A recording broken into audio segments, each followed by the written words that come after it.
यत्र यत्र चतुर्वक्त्र श्रीमत् भागवतं भवेत् गच्छामि तत्र तत्राहं गौर्यथा सुतवत्सला. பாகவத புராணத்தை பாராயணம் பண்ணுபவர்கள் கண்ணனுக்கு பிடித்தமான கன்றுக்குட்டி போலே. ஒரு கன்றினிடத்தில் இருக்கும் பாசத்தால் தாய்ப்பசு அதன் பெண் தொடர்ந்து போகும். அதுபோல கன்று போன்று இருக்கும் பாகவத புராணத்தை பாராயணம் செய்யும் பக்தர்களுக்கு பின்னால் பகவான் கண்ணனே பாசத்தோடு வருகிறான். உலக இன்பங்களில் பாசத்தை அகற்றி பெருமானுடைய திருப்பாதங்களில் பாசத்தை வைக்க வேண்டும். ஆனால் லோகத்தில் இன்பமும் லேசானதல்ல. மிக உயர்ந்த இன்பங்கள் ஐஸ்வர்யமாகட்டும் அல்லே அதற்கு உள்ளே இருக்கக்கூடிய அஷ்டமகா சித்திகளாகட்டும், 18 சித்திகள், உலகம்தான் எவ்வளவு பெரியது, எத்தனை அழகானது. அன்னைக்கு நாமும் தான் படித்தோம். இன்னைக்கு யங்கர் ஜெனரேஷனும் படிக்கிறார்கள். அன்னைக்கு படிக்கிறச்சே டிஸ்ட்ராக்ஷன் ரொம்ப குறைவு. நமக்கு ஒன்று இவ்வளவு என்டர்டெயின்மெண்ட்டுக்கு வாய்ப்பு கிடையாது. ஆனால் இன்னைக்கு இருக்கிற யூத்துக்கு டிஸ்ட்ராக்ஷனுக்கு எத்தனையோ வாய்ப்புகள். ஆனால் அதத்தனையும் தாண்டித்தான் அவர்களும் படிக்கிறார்கள். ஒரு பக்கத்தில் டிஸ்ட்ராக்ஷனுக்கும் வாய்ப்பு, இன்னொரு பக்கத்தில் அன்னைக்கு நாம் படிக்கிற காலத்தில் இத்தனை போட்டி கிடையாது. படிப்பில் ஏதோ 75-80 வாங்கினா கூட சீட்டு கிடைத்து கொண்டிருந்த காலம். ஆனால் இன்னைக்கு 99.99 வாங்கினா தான் உயர்ந்த இடத்துல கிடைக்கவே கிடைக்கிறது. அப்போ 2 விஷயம் இன்னைக்கு இருக்கிற இளைஞர்களுக்கு எதிராக போயிருக்கிறது. ஒன்று டிஸ்ட்ராக்ஷன், இன்னொன்று காம்படிஷன். இந்த 2ஐயும் தாண்ட வேண்டியிருக்கோ, அதுக்கு பாகவத புராணம் சொல்லியிருக்கிற தியானம், மெடிடேஷன் ரொம்ப தூரம் உபயோகப்படும். அதனாலே இந்த நிகழ்ச்சியை இளைஞர்களே பார்த்துட்டு இருந்தால் ரொம்ப சரி, நேரையே தெரிந்து கொள்ளலாம். அல்லது வயோதிகர்கள் பார்த்து கொண்டிருந்தால் பிள்ளைக்கோ பேரனுக்கோ பேத்திக்கோ பொண்ணுக்கோ கண்டிப்பாக எடுத்து சொல்லணும்னு கேட்டுக்கிறேன். ஒரே மாசத்தோடு சொல்லியிருக்காரே, 30 நாட்களில் இது நமக்கு கிடைச்சிடும்னா ஏன் விட்டு கொடுக்கணும்? 3 வேளை ஆசனம், பிராணாயாமம், மனத்தை சுத்தப்படுத்தி கொள்ளுதல், ஓங்காரம் பிரணவத்தை ரீங்கரிக்க விடுதல், மனம் கட்டுப்பாட்டுக்குள் வரும், புலன்கள் கட்டுப்பாட்டுக்கு வரும். அப்போ பெருமானிடத்தில் சுலபமாக அடைஞ்சிட போகிறோம். நாம் படிக்கிற படிப்பும் இன்னும் எளிதாயிடும். பார்க்குற வேலை 8 மணி நேரம் வேலையை 4 மணி நேரத்தில் பண்ணிவிடுவோம். வேலையில் நேர்மை வந்துடும், ப்ரொஃபஷனல் எத்திக்ஸ் இருக்கும், சோஷியல் ரெஸ்பான்சிபிலிட்டியை நன்னா பண்ணிடுவோம். எல்லாமே மனம் பரப்பும். இது அத்தனைக்கும் அடிப்படை தியானம். அதைத்தான் இப்போ கண்ணன் விதித்து உத்தவருக்கு எப்படி பண்ணணும்னு சொல்லிவிட்டார். ஆனால் இதில் ஐரணி, ஆச்சரியம் என்ன தெரியுமா? இதெல்லாம் உத்தவர் தெரிஞ்சு பண்ணிட்டு இருக்கிறவர், தெரியாதவர்கள் நாம். ஆனால் உத்தவர் கேட்டு தான் ஒன்றும் தெரியாதா போல தெரிஞ்சுக்கிறார். தெரியாத நாம் எத்தனை தூரம் இதில் சீரியஸாக கேட்டக்க போகிறோம்னு புரியல. இப்போ அவருக்கு தெரியாதா உத்தவர் எப்பேற்பட்ட கிருஷ்ண பக்தர்? பக்தி இல்லாதவருக்குன்னா பக்தியை பற்றி சொல்லணும், பரமபக்தருக்கு போய் பக்தியை சொல்லணுமான்னா? பக்திங்கிறது எப்பவுமே இன்னையை விட நாளைக்கு இன்னும் உயர்த்தலாம், நேத்தியை விட இன்னைக்கு உயர்த்தலாம். இப்போ சில நிறுவனங்களை பார்க்குறோம், அநேகமாக அவளுடைய ப்ராடக்ட்ஸ் தான் 70% 80% மார்க்கெட் ஷேர்னு வச்சுங்கோ. அதுக்குன்னு அவர்கள் என்ன அடுத்த வருஷம் குரோத்து காமிக்காத இருக்க முடியுமாண்ணா? அப்படி இருக்கிறவாளும் குரோத்து காமிச்சு தானே ஆகணும். அதை போல் இப்போ பக்தியினால் நாமும் டெவலப் ஆகித்தான் ஆகணும். நேத்தியை விட இன்னைக்கு பரமபக்தனானோம், இன்னும் உயர்ந்த பக்தனானோம், பெருமானிடத்தில் இன்னும் விருப்பம் வந்ததுன்னு இருக்கணுமே. ஆனால் இதை வரவொட்டாமல் இருக்கிறதுக்கு எத்தனையோ தடுக்கும். தடுக்கிறதுல 2 வகை. ஒன்று தாழ்ந்த பொருட்கள், அது தடுக்கிறதுனா இது குற்றம், போகாதே, தள்ளி வந்துடு, இது தோஷம், உனக்கு நல்லதில்லைன்னு சொல்லி கூப்பிட்டு வந்துடலாம். ஆனால் நல்லதே பலது உள்ளது, அவையும் மோட்சத்துக்கு விரோதம்தான். அதுகளும் மோட்சத்தில் சேர்க்காது, மோட்சத்துக்கு பகைதான். அதாவது புண்ணியத்தின் பலமாக நிறைய நல்லது கிடைக்குமே, அதுதான் 8 மகா சித்திகள். இது இத்தனையும் உயர்ந்தது. ஆனால் உயர்ந்ததுங்கிறதுக்காக பிடிச்சிக்கலாமான்னா அது தங்க விலங்கு போலே. என்ன விலங்கு மாட்டி அழைச்சின்னு போறச்சே, இரும்பு விலங்குல மாட்டி கூட்டின்னு போனா என்ன, தங்க விலங்குல மாட்டி கூட்டின்னு போனா என்ன? இப்போ பார்க்க போகிற 18 சித்திகளும் தங்க விலங்கு போல். என் பக்தன் அதனிடத்தும் ஈடுபடுவதில்லை என்று கண்ணன் கூறுகிறார். சித்தியோ அஷ்டாதச புரோக்தா தாரணாய உபபாரகைஹி யோகபாரகைஹி தாசாம் அஷ்டௌ மத்பிரதான தசைவ குணஹேதவஹ. மொத்தம் 18 சித்திகள் என்கிறார்கள். அதிலே என்னை முக்கியமாக கொண்டவை 8, அதற்கப்புறம் குணங்களை முக்கியமாக கொண்டவை 10. அந்த 8 கூறுகிறார். அணிமா, மகிமா, கரிமா, லகிமா, பிராப்தி, பிராகாமியம், ஈசித்வம், வசித்வம். இதுதான் இந்த 8 மகா சித்திகள்னு சொல்லுவார்கள். இந்த 8 என்னன்னு சொல்றேன், கேட்கச்சேவே இப்படியெல்லாம் நம்மால் ஆயிட்டா தேவலே என்று தோணும். ஆனால் அதுக்கு பண்ண வேண்டிய யோகம் லேசிப்பட்டதில்லை. ரொம்ப கஷ்டப்பட்டு யோகத்தை அனுஷ்டிக்க வேண்டும். அத்தனை கஷ்டப்பட்டு இந்த சித்தி அடைந்தால் அது மோட்சம் அல்ல, அது இந்த லோகத்தில் இருக்கிற பேரின்பம். அதுக்கு பதில் பகவான் என்ன சொல்றாருன்னா, இத்தனை கஷ்டப்படாமல் அதை விட உயர்ந்த என்ன அடைஞ்சுடலாமே. உத்தவா, நீ புரிஞ்சுக்க வேண்டியது, இவ்வளவு கஷ்டப்பட்டு சுமாரான இன்பத்தை அடையிறதை விட இந்த கட்டமே படாமல் பக்தி பண்ணி என்னை அடைந்து விடலாமே. பின்ன மக்கள் ஏன் அந்த இடத்துல போறான்னா, கஷ்டத்துல கூட ஆசைப்படுற ஜனங்க இருக்கா தெரியுமோ. இது சுலபமான வழி, இது கரடுமுரடான வழின்னா, ஒரு கை பாப்பமேன்னு கரடுமுரடான வழியில போறவர்களும் இன்னும் லோகத்தில் இருக்கிறார்கள். ஏன்னா லோகோ பின்ன ருச்சிகி, உலகத்துல 700 கோடி மக்கள் இருக்கா. அதுக்கப்புறம் ஆத்மாக்கள் இன்னும் எத்தனையோ கோடி பேர், எண்ணில் அடங்க முடியாத ஆத்மாக்கள். ஒத்தொத்தருக்கு ஒன்னொன்னுல விருப்பம். எதுக்கு ரசிக்கிறதுக்கு ஆள் இருக்கு, எதையும் கிரிட்டிசைஸ் பண்றதுக்கு ஆள் இருக்கு. ரெண்டுத்துக்கும் உலகத்துல இருக்கோ இல்லையோ. இப்படி இருக்கிறது தான் இந்த உலகத்துக்கே ஆச்சரியம். இதைத்தான் மாயாவயனும் ஞானமென்னும் மாயாந்து பிரகிருதி வித்யாது மாயினந்து மகேஸ்வரம்னு சாஸ்திரம் சொல்றது. இப்படி ஒரு ஆச்சரியமான லோகத்தை பெருமாள் வச்சுருக்காரோ இல்லையோ. அவரை மறைக்கிறதுக்கு இருக்கிற லோகத்தை அவரே படைத்து வச்சுருக்காரோ இல்லையோ. அப்ப நமக்கு அதுக்குள்ள ஒரு சின்ன விளையாட்டு போட்டி. மறைக்கிற லோகத்தை மறந்து பெருமானை பார்த்துடுறோமா? அது சுலபந்தான், கஷ்டம் இல்லை. ஆனா அஷ்டமகா சித்தி ரொம்ப கஷ்டம். அணிமா, ரொம்ப சூக்ஷ்மமான உருவத்தை எடுத்துக்கிறது. அணிமாங்கிறது அணு, ரொம்ப சின்னதாக கூடியது அணிமா. மகிமா, மிக பெரிசா ஆகக்கூடியது மகிமா.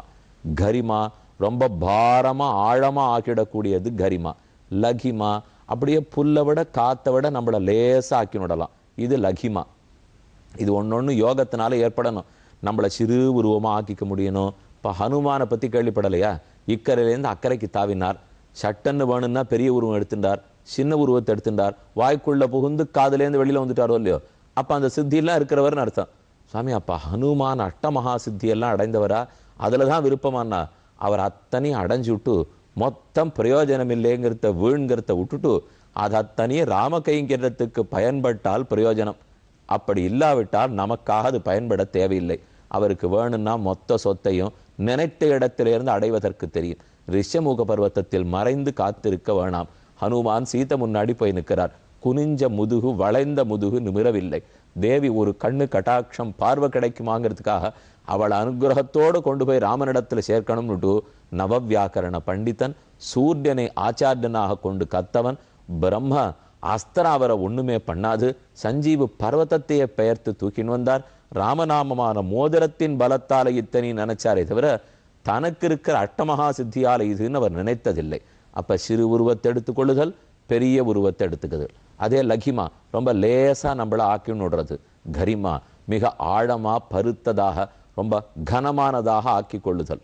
அதற்கப்புறம் பிராப்தி, பிராகாமியம். பிராப்தி, இச்சப்பட்டதையெல்லாம் அடையிறது. இந்திரியங்களுக்கு இன்னென்ன சுகம் வேணுமா, எந்த இந்திரியும் எந்த சுகத்தை வேணா அனுபவிக்கலாம். இப்ப அது நம்மளால முடியாது. நாம நினைச்சுட்டு இருக்கோம் என்னமோ நம்ம விருப்பப்பட்டதெல்லாம் அடையிறோம்னுட்டு. ஆனா அஷ்டமகா சித்தி அடைந்தவா அனுபவிக்கிற ஆனந்தத்தை பார்த்தோம்னா நம்ம துக்கத்தில் இருக்கோம்னு சொல்லணும். அந்த அளவுக்கு உலக இன்பத்தை அவர்களால் அனுபவிக்க முடியும். அது பிராப்தி. அடுத்து பிராகாமியம். பிராகாமியம் ஸ்ருத திருஷ்டேஷு சக்தி பிரேரணம் ஈஷிதா பிராப்தி இந்திரியை. பிராகாமியம் ஸ்ருத திருஷ்டேஷு. காமியம்னால் ஆசைப்பட்டதை அடைதல், விருப்பப்பட்டபடிக்கு உயர்ந்த பொருட்களை சிருஷ்டித்து அடைதல். முதல்ல பார்த்தது பிராப்தி, இந்திரியங்கள் இந்திரிய சுகத்தை அடைதல். அதுக்கப்புறம் மனத்துல என்னென்ன விருப்பம் இருக்கிறதோ அடையிறமோ இல்லையோ அதத்தனையும் பிராகாமியம். அதுக்கப்புறம் ஈஷிதா. ஈஷிதா, நாம் ஒரு வஸ்துவை பார்க்குறோம்னால் அதன் பேரில் ஆணை செலுத்த முடியும். உன்னை கேட்கிறோம்னால் அதன் பேரில் ஆணை செலுத்த முடியும். இப்போ அதெல்லாம் நம்மளால் பண்ண முடியாதே. வாசலில் ஒருத்தர் போயிட்டு இருக்காருன்னா அவர் பேரில் நம்ம ஆணையாக செலுத்த முடியும்? அந்த சேர் அந்த இடத்துல வச்சிருக்குன்னா நான் ஒன்றும் ஆணை செலுத்தி நகர்த்த முடியாது. அதெல்லாம் பண்ணுறதுக்கு முடியும். அதைத்தான் ஈஷிதாங்கிறார். கடைசியா வசித்வம். குணேஷ்வசங்கா வசித்வம்.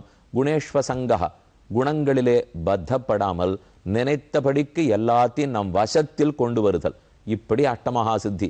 சின்னதாயிடலாம், பெருசாயிடலாம், பாரமாகலாம், லேசாகலாம், நினைத்ததெல்லாம் அனுபவிக்கலாம், ஆசைப்பட்டதெல்லாம் நிறைவேறி போடும். எதை எங்க பார்க்கறதையும் கேட்கறதையும் நகத்தலாம், போக்குவரத்து பண்ணலாம்.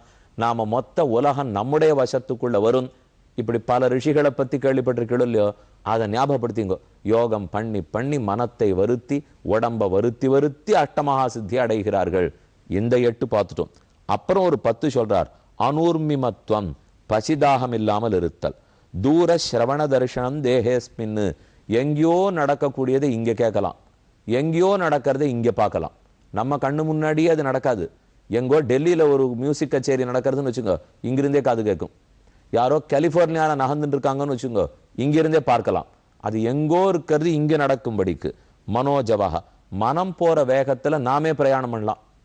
இங்கே உட்காந்துருக்கோம், பொண்ணை அமெரிக்காவில் கல்யாணம் பண்ணி கொடுத்துட்டு இருக்கோமா, மனம் மட்டும் போயிட்டு வரும். இது உடம்பே போகும். மனம் எவ்வளவு வேகத்தில் போயிட்டு வரும். பாஸ்போர்ட் வேணுமா விசா வேணுமான்னு என்ன கேட்காதீங்க. ஆனால் இங்கே இருக்கிறத சொல்கிறேன். இப்போ மனம் போன வேகத்தில் அங்கே போகலாம், பார்க்கலாம், திரும்பி வரலாம். இங்கே ஸ்ரீரங்கத்தில் வைகுண்ட ஏகாதசி வந்துடுமே, அதுக்குள்ளே பொண்ணை பார்த்துட்டு வரணுமா, அரை நாளுக்குள்ளே போகலாம், பார்க்கலாம், இங்கேயும் சேவிச்சுக்கலாம். நமக்கு ஒன்றும் புரியாது. இவர் என்ன அங்கே பார்த்தோம், அடுத்த நாள் இப்போ இங்கே பார்க்குறோம். மனோவேகத்தில் பிரயாணம் பண்ணலாம். காமரூபம், நினைத்த உருவத்தை எடுத்துக்கொள்ளலாம். பரகாய பிரவேசம், ஒரு ஆத்மா மற்றொரு உடலுக்குள், இன்னொரு ஆத்மா ஒரு உடல் எடுத்திருக்காருன்னா பரகாயம்னா வேறு உடல், வேறு உடலுக்குள் புகலாம். ஆதிசங்கர பகவத்பாதர் பரகாய பிரவேசம் பண்ணி அறிந்து கொண்டார்னு கேள்விப்படுற இல்லையோ, பரகாயம். ஸ்வச்சந்த மிருத்யு, தான் நினைத்தபடிக்கு அனாயாச மரணம். இது எல்லாருக்குமே ஆசை இருக்கும். சுவாமி மற்ற 8ஐயும் விட்டுடுறோம், அனாயாசமா ஒத்தருக்கும் பாரமில்லாம மரணம் ஏற்படணும்னால் அது பகவத் அனுகிரகத்தாலும் நமக்கு சித்தி ஏற்பட்டால் கிடைக்கும். தேவானாம் சகக்கிரீடானு தரிசனம், தேவர்கள் தேவலோகத்துல எப்படி விளையாடிட்டு இருப்பாளோ அதத்தினி நான் இங்கிருந்தே பார்க்கலாம். சொர்க்கலோகத்துல என்ன நடக்கிறது, அப்சர ஸ்திரீகள் ஆட்டமாடுறா, பாட்டு பாடுறா, கந்தர்வர்கள் கிம்புரர்கள் அல்லார் பண்றதையும் இங்கிருந்து பார்க்கிறோம். யதா சங்கல்ப சம்சித்தி, நான் எடுத்த செயல்கள் அத்தனையும் சங்கல்பப்படி விருப்பப்படி முடிக்கிறது. ஆக்ஞா அப்பிரதிகதாகதி, நாம் ஆணை செலுத்தினோம்னால் அதை தடுக்கிறதுக்கே ஆள் இருக்காது. நாம் இன்னபடி நடக்கணும்னு நியமிக்கிறோம்னு வச்சுக்கோ, அதை ஒத்தரும் தடுக்க முடியாது, நடந்து முடிஞ்சிடும். இது எல்லாத்தையும் 10 விதமான சித்தினார். அப்ப முதல்ல 8 சித்திகள் பார்த்தோம், அப்புறம் 10 சித்திகள் பார்த்துட்டோம், 18 முடிந்தது. இன்னொரு 5 சொல்றார். திரிகாலஜ்ஞத்துவம், 3 காலத்திலும் நடப்பதை உணர்தல். நேத்திக்கு நடந்ததும் தெரியும், இன்னைக்கு நடந்து கொண்டிருப்பதும் தெரியும். போன காலங்கள், போய காலங்கள், போகின்ற காலங்கள், போகு காலங்கள்னு ஆழ்வார் சாதிக்கிறார். நேற்று, இன்று, நாளை. நாளைனா நாளைக்கு மட்டுமல்ல, இனி வரப்போகும் அனைத்து காலம். அதத்தனையும் வால்மீகி பகவான் தெரிஞ்சு வச்சுன்னு தான் ராமாயணம் எழுதினார். என்ன குழந்தைகள் ராமன் முன்னாடி ராமாயணத்தை பாடச்சே ராமன் கேண்டே இருக்கார். ஆனா நீ என்னைக்கு வைகுந்தத்துக்கு போறே, எப்படி போறேன்னு வால்மீகி ராமாயணத்துல வருது. ராமனுக்கே ஆச்சரியம். நான் உட்காண்டிருக்கேனே லவகுஷர்களே, பாடுறீர்களேன்னா எங்க குருவுக்கு முக்காலம் தெரியும், அதனாலதான் நீ என்னைக்கு புறப்பட்டு போறேன்னு சேர்த்து பாடி வச்சிருக்கார் என்று குழந்தைகள் கூறினார்கள். அப்ப அந்த வால்மீகி இதை உபயோகப்படுத்தியிருப்பார்னா அந்த சித்தி அவரிடத்தில் இருந்ததே தவிர, ஆனா அவர் காட்டில் அமர்ந்து கொண்டு குழந்தைகளை வளர்த்து ராமாயணத்தை பாடி ராம பக்தியை வளர்த்துக்குங்கோ என்னதான் எல்லாருக்கும் சொல்லி கொடுத்தார். அப்ப ஒண்ணு புரிஞ்சுக்கணும், இந்த சித்தி அடைந்தவர்கள் யாரும் அதை ஒரு பொருட்டாக மதிப்பதில்லை. பெருமானுடைய திருவடிதான் பொருட்டாக கொள்கிறார்கள். அத்வந்த்வம், 2வது ரெட்டையை பத்தி கவலைப்படுறதில்லை. குளிர்ச்சியோ வெப்பமோ மானமோ அவமானமோ சுக்கமோ துக்கமோ லாபமோ நஷ்டமோ ஏதோ ரெட்டையை பத்தி கவலைப்படாதல். பரச்சித்தா ஜபிஜ்ஞதா, இன்னொருத்தர் பேசின்னு இருக்கிறச்சே உள்ளத்துல என்ன நினைக்கிறாரோ அதை புரிந்து கொள்ளக்கூடிய சக்தி. அவ பேசினாலே நமக்கு புரிய மாட்டேங்கிறது, அதுக்கு மேல அவர் நினைத்ததை கூட புரிஞ்சு விடுவார்களாம். இது பிரேட்சித ஜாஸ்து இங்கித ஜாஸ்து கோசலாகான்னு சொல்லுவார்கள். ராமனுக்கு அந்த பெருமை. சுக்ரீவன் பேசச்சே என்ன நினைச்சுன்னு பேசுறான்னு புரிஞ்சு விடுவான். விபீஷணன் பேசச்சேவே அவன் மனசுல ஓடுறது தெரிஞ்சுட்டு பதில் சொல்லிவிடுவான். கேட்கற ஆச்சரியமா இருக்கும், நம்ம நினைக்கிறது இவருக்கு எப்படி தெரியறது? அது சித்தி. அக்னி அர்க்க அம்பு விஷாதீனாம் பிரதிஷ்டம்பக, நெருப்போ தண்ணீரோ விஷமோ சூரியனோ இது இத்தனையும் நான் ஆணை செலுத்தியபடி நிற்கணும். சூரியனே நிற்கணும்னா நிற்கும், சந்திரனே நிற்கணும்னா நிற்கும், நெருப்பே எரியாதுன்னா எரியாது. அதை போல ஒரு சக்தி. அபராஜயா, யாராலும் நம்மை வெற்றி கொள்ள முடியாது, ஜெயிப்பது இயலாது. இந்த 5ம் ஒரு விதமான சித்தி. ஏதாச்சோத்தேசதா புரோக்தா யோகதாரண சித்தையா பூத சூக்ஷ்மாத்மனிமயி தன்மாத்திரம் தாரையேன் மனஹா. உடனே உத்தவர் கேட்கிறார், இதெல்லாம் எனக்கு அடையணுங்கிற ஆசை இல்லை கண்ணனே, ஆனா அடையணுங்கிற விருப்பம் இருக்கிறவா என்ன பண்ணணும்னார். ஒண்ணுமில்லை, இந்த ஒன்னொன்னும் அடைவதற்கு என்ன ஓரொரு மாதிரி தியானம் பண்ண வேண்டும். இது ரொம்ப நீண்ட விஷயம். பெருமாளை இன்னென்ன மாதிரி தியானம் பண்ணா இன்னென்ன சித்தி அடையுங்கிறார். இப்ப அதை டீட்டெயிலா பார்த்து நம்ம ஒன்றும் பண்ணவும் போறதில்லை. நடக்கவும் போறதில்லை. ஏன்னா அவர் எப்படி யோகம்னு இங்க சொல்லியிருக்காரோ அதன்படிக்கு அனிமா மகிமா கரிமா அடிக்கிற அளவுக்கு இப்ப யாருக்கும் சக்தி கிடையாது. அதனால அது இருக்குங்கிறத மட்டும் ஞாபகத்தில் வைத்துக் கொள்ளுங்கள். அப்ப நமக்குன்னு என்ன இருக்கு சுவாமின்னா அதை கடைசி ஸ்லோகத்துல சொல்லிட்டார். யதா பூதானி பூதேஷு பகிரந்தஹா ஸ்வயம் ததா. இப்படி அனைத்திலும் நான் தான் இருக்கிறேன்னு தெரிஞ்சு எங்கிட்ட பக்தி பண்ணு, இந்த 8-18 விட உயர்ந்த என்னையே உனக்கு நான் கொடுத்து விடுகிறேன் என்பதோட 15வது அத்தியாயம் முடியறது. மேலே கேட்போம்.